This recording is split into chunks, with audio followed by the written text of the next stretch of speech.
strengthen Nigeria's cashless economy. Olayinka Ali, Western Spring Television News.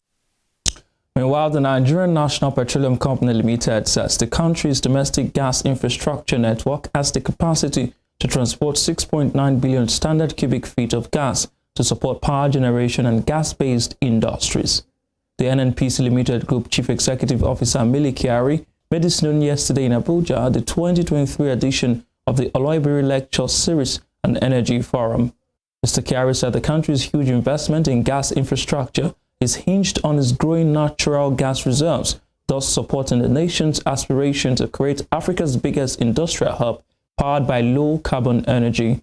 He stated that the NNPC was playing a leading role in the realization of the National Gas Expansion Program, which seeks to deepen natural gas utilization as an alternative transportation fuel and an important feedstock for gas-based industry development. Moving on to the foreign scene now, 2 people were killed after gunmen opened fire on a vehicle in the occupied West Bank as tensions between Israel and the Palestinians intensify. According to the Israeli military, the attack targeted a car near the illegal Hamra settlement this morning. The Magen David Adam Ambulance Service said 2 women in their 20s were killed and a third in her 40s was seriously wounded. The medics said they pulled the 3 unconscious women out of their car, which had apparently crashed after a gunman opened fire at it from a nearby vehicle. The attack came hours after an Israeli missile strike on Lebanon and Gaza. The escalation in tensions comes after Israeli forces stormed the Al-Aqsa Mosque in occupied East Jerusalem on successive days this week, firing stun grenades and attacking Palestinians as they gathered for Ramadan prayers. To the Russia-Ukraine war, secret documents that provide details of U.S. and NATO plans to help prepare Ukraine for a spring offensive against Russia have spilled onto social media platforms. The New York Times reported that the documents were posted on social media and Russian channels. The Pentagon said yesterday that it was assessing the apparent security breach.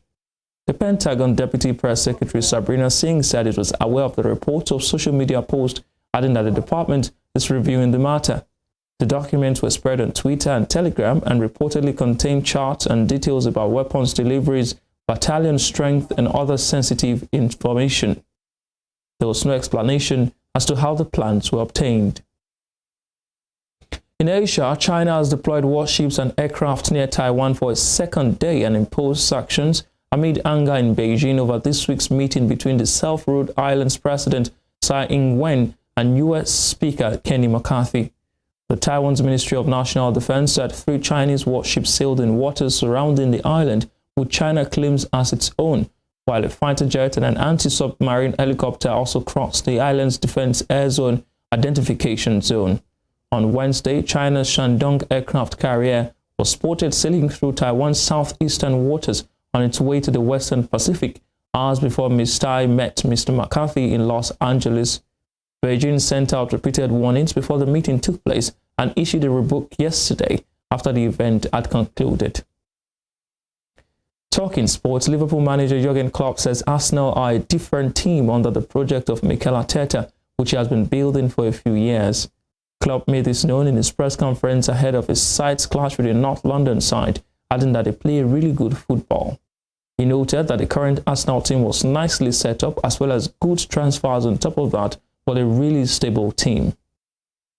Yeah, that's easy because you think when you watch the team and stuff like this, and then you think, okay, City will win it, and don't think too much about like if you're not yourself. And we thought actually we can give them a proper fight. But Arsenal deserves where they are, so it's a mix of really, really good football and extreme emotions, I would say, from everywhere, but just a good way to play, to be honest. It's like I know people are asking for time for managers, that they have more time, stuff like this, to can develop this. I really think Mikel deserved each minute he got there when it was not going perfectly well. In the beginning, maybe the steps were not big enough for some people and stuff like this, and now they are there. The team is very well set up, and good transfers on top of that, but a stable, last year already a pretty stable team. brought in, obviously super important players, but not too many, and that's what they're using.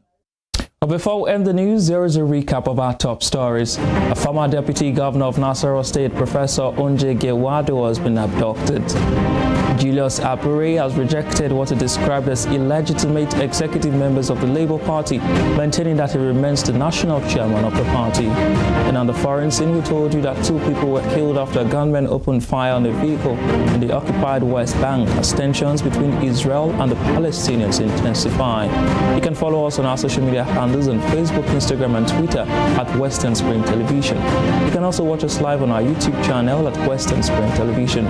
That ends Spring News at 12. I am Emmanuel Ojadigele. Good afternoon.